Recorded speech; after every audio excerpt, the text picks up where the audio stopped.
সূরাতুল মুলক যারা নিয়মিত তেলাওয়াত করবে আল্লাহর মেহেরবানিতে তাদের কবরে কোনো আযাব হবে না। পড়তে রাজি আছেন? কথা কয় না। পড়তে রাজি আছেন সবাই? বিষ্ণুই বললেন এখানেই শেষ নয়, আরো আছে। শাফাআত লি সাহিবিহা, এই সূরাটা কিয়ামতের দিন এই সূরা যে তেলাওয়াত করবে তার পক্ষে সুপারিশ করবে। এজন্য বিষ্ণুই বললেন যে ব্যক্তি সূরাতুল মুলক নিয়মিত তেলাওয়াত করবে এই সূরাটা কিয়ামতের দিন ওই তেলাওয়াতকারীর জন্য আল্লাহর কাছে সুপারিশ করবে। এখানেই শেষ নয়।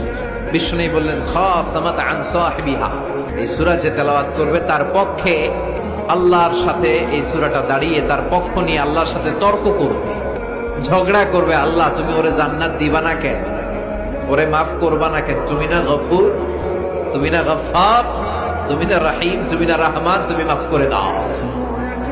ও মিয়া, সুপারিশ করতেছে কে? সূরাতুল মুলক। সুবহানাল্লাহ কইবেন না? কতক্ষণ এই তর্ক আল্লাহর সাথে সে চালাবে? হাত্তা আদখালাহুল্লাহুল জান্নাহ, যতক্ষণ না আল্লাহ তার